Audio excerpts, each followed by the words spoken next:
হে জগতবাসী, আজ আমি শামীম আলী চিশতি আপনাদের সামনে একটি আলোচনা নিয়ে আসলাম। সেই আলোচনাটি হলো যে মানুষ কোনো ভালো কাজ করতে চাইলে তা করতে নিজের থেকে বাধার সৃষ্টি হয়, এবং কেউ যদি মানুষের উপকার করবে, আল্লাহর কাছে ভালো হবে, এমন কিছু কেউ নিয়ত করে যখন অগ্রসর হয়, তখন দেখা যায় সে তার নিজের থেকে বাধার সৃষ্টি হয়। শয়তান কখনো চাবে না যে একজন মানুষ উপরে উঠুক, আর সেই শয়তান কিন্তু দূরে নয়, সে খুব নিকটে, মানুষের ভিতরে থেকেই সে শয়তানি করাইতেছে। তবে শয়তানের যে একটা ডিউটি বা কাজ, সেটা সবচেয়ে বড় কাজ হলো তার একজন মানুষের মধ্যে, সে সবচেয়ে বড় কাজ হলো যে মানুষের মধ্যে কাম উৎপত্তি করে দেয়।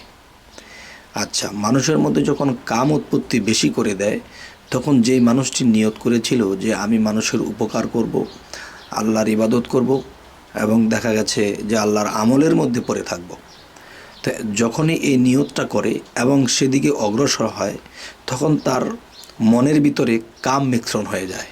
কাম মিশ্রণ হওয়ার পরে তখন দেখা যায় যে আকাশের মধ্যে যেরকম মেঘ সৃষ্টি হয়, আস্তে আস্তে আস্তে আস্তে যে সূর্যটাকে আস্তে আস্তে ঢেকে ফেলে, কিন্তু হয়তো এই সূর্যটাকে ঢেকে ফেলতে পারে 2, 4, 10, 5 মিনিট, 20 মিনিট, এরপরে কিন্তু সূর্য আবার প্রকাশ হয়ে যায়। ঠিক মানুষের মধ্যে যখন সেই কাম উৎপত্তি করার জন্য যেই শয়তান 6টা রিপুর সাথে মিশ্রণ হয়ে, এবং সেই 6 রিপুর মাস্টার হলো কাম, আর সেই কামের মধ্যে সে শয়তান নিঃসৃত থাকে, তখন কি হয় যে সেই মানুষটি যখন আল্লাহর ইবাদত বা মানুষ উপকার বা যেই কাজগুলো করলে আল্লাহর কাছে ভালো হবে, আল্লাহর সন্তুষ্টি হবে, সেই কাজগুলোর মধ্যে যখন রওনা দেয়, তখন কি হয়, তখনই দেখা যায় যে সেই লোকটি হঠাৎ করে মেঘাচ্ছন্ন হয়ে গেছে, থেমে গেছে। তার মানে তার জ্ঞানের সূর্যের মধ্যে সেই কামটা একটা মেঘের কালো হয়ে সেই সূর্যকে ঢেকে ফেলে। আর সেই সূর্যকে কখনোই ঢেকে ফেলতে পারে না, কিন্তু 2, 4, 5 মিনিট, 10 মিনিট পরে কিন্তু আবার সূর্য বের হয়ে আসে। তো এই জন্য বলবো যে মানুষ যখন ভালো কিছু নিয়ত করে এবং ভালো কিছু করতে যখন অগ্রসর হবে, তখন সেই শয়তান মানুষের মনের সাথে মিশ্রিত হয়ে 6 রিপুর মাস্টার কামের সাথে মিশ্রণ হয়ে তখন কি হয় যে মেঘাচ্ছন্ন হয়ে যায়। তখন সেই মানুষটি খারাপ দিকে রওনা দেয়। যে ভালো কিছু রওনা দিয়েছিল করবে, সেই জায়গায় দেখা গেছে একটা বন্ধুর সাথে চলে গেল খারাপ জায়গায়, বা বন্ধুর সাথে মদ খাইতে চলে গেল, বা বিভিন্ন নেশায় পড়ে গেল। পরে যখন সে চিন্তা করলো, হায় হায় আমি এগুলো কী করলাম, তখন শয়তান তো হাসিল হয়ে গেছে, শয়তান তো জয় হয়ে গেছে। তখন শয়তান যখন তার থেকে একটু নীরব হয়ে গেছে বা একটু দূরে সরে গেছে, তখন তার ভিতরে হেকুরি হেকুরি কাঁদা কাটি শুরু করেছে। যেমন হেকুরি হেকুরি যখন কাঁদতে শুরু করেছে, তখন দেখা যায় যে ওই সময়ে শয়তান ক্লান্ত হয়ে তখন তার কাজ সে সমাধা করে সে রেস্টে আছে বা তার থেকে দূরে আছে।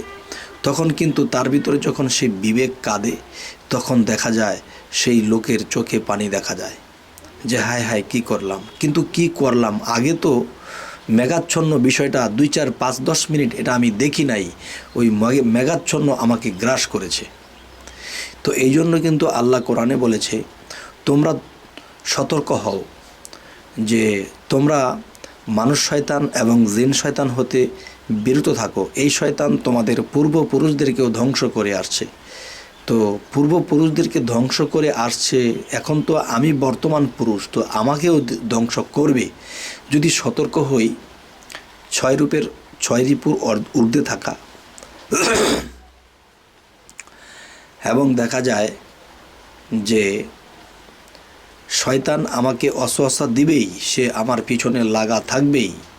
তাই আমি কি করব, যে আস্তে আস্তে দেখা যায় দুনিয়াতে যে আমিত্ব খাবার, যে খাবারে আমিষ আছে, সেই খাবারটা আস্তে আস্তে বর্জন করব। শরীরের জীব দেহটা জীর্ণশীর্ণ হবে, এবং দেখা যায় যে মানুষের শরীর শীতল হয় যদি মানুষে শাকসবজি বা নিরামিষ জাতীয় খাবার খায়।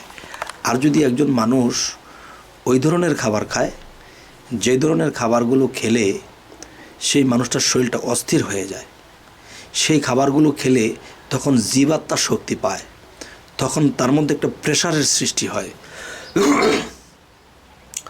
তখন তার মনে পড়তো না স্ত্রীর কথা, তার মনে পড়তো না খারাপ কোনো চিন্তাভাবনা। কিন্তু এসব খাওয়া দাওয়া করার পরে শরীরে যখন প্রেশারের সৃষ্টি হয়েছে তখন সেই জিনিসটা তার মনের মধ্যে জেগে গেছে, কিন্তু সেটা কিন্তু আগে জাগেনি।